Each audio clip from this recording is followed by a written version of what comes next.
James is a mixed traffic engine. He can pull trucks and coaches quite easily. He is very proud of his bright red paint. One day, James stopped at Elsbridge to find two men on the platform. "Nice stop, James," said one. "Keep it up, and you might pull the special," added the other. "Special? What special?" asked James. "Sir Topham Hatt is going to choose a new engine for a special early morning passenger run for a royal parade at Ulfstead Castle to celebrate its anniversary," replied his driver.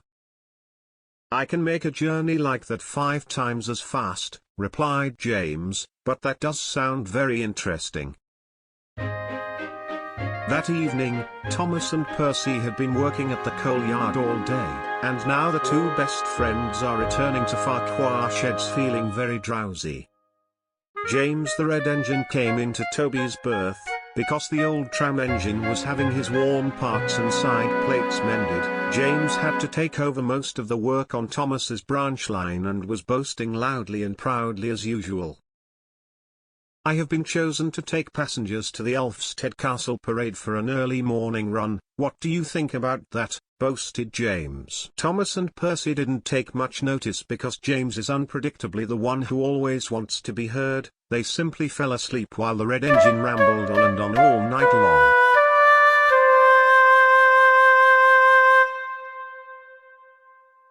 The sun rises up into the sky and Thomas promptly rises too, thanks to the alarm clock in the shed. While Thomas is sometimes a heavy sleeper, the alarm clock always manages to make the tank engine to stay awake, and it also reminded him that he had a very important job to do, so he went to find Annie and Clarabelle.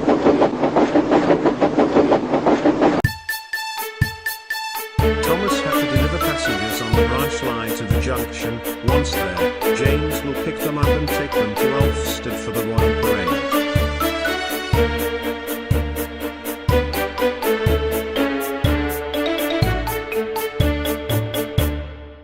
But when he arrived at the junction, James was not even there. Now where can that red engine be? He thought. He waited and waited and waited, but still no sign of James. Just then, Percy arrived. "Hi Thomas," he said, "what's the matter?"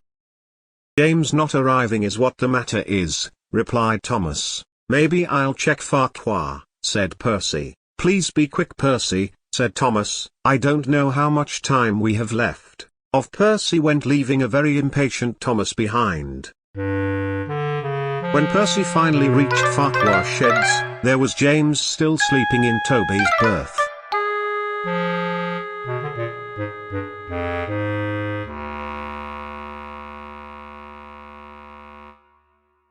"James won't wake up," said his driver. "We have been trying all morning to get him steamed up properly."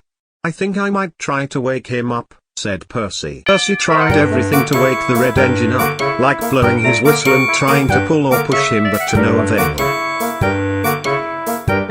Percy went back to the junction where he told Thomas what was happening.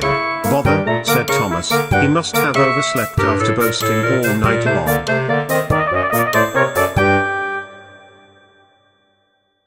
Then Thomas had an idea. "If you make half of James's stop and I make the other half, we can both get to Ulfstead on time," he said. "Good thinking," Percy replied.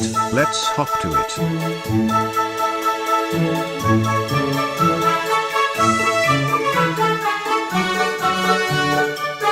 By working together, Thomas and Percy managed to deliver all the passengers before the parade started.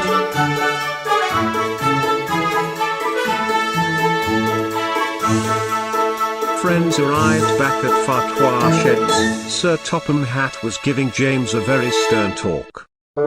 "I do not, and I repeat do not, tolerate sleeping in on my railway, James. We have tight schedules and I expect every engine to be awake and on time. Do I make myself clear?"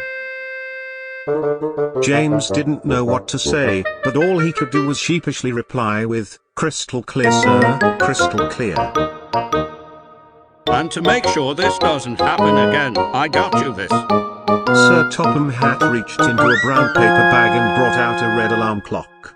This is so you can wake up at the right time in the morning, James. I hope you have learned your lesson from this experience, you disobedient engine. Sir Topham Hatt then turned to Percy and Thomas with words of praise.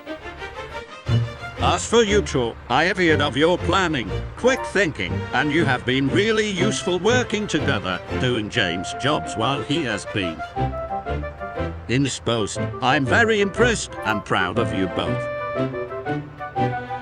Thank you, sir, they replied.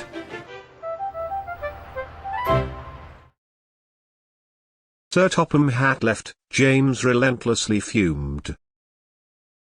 I was the one that was supposed to be doing the early morning run, he said.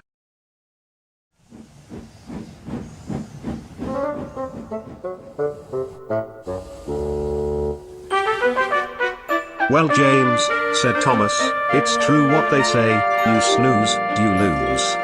James sizzled in silence, as he went grumbly to sleep.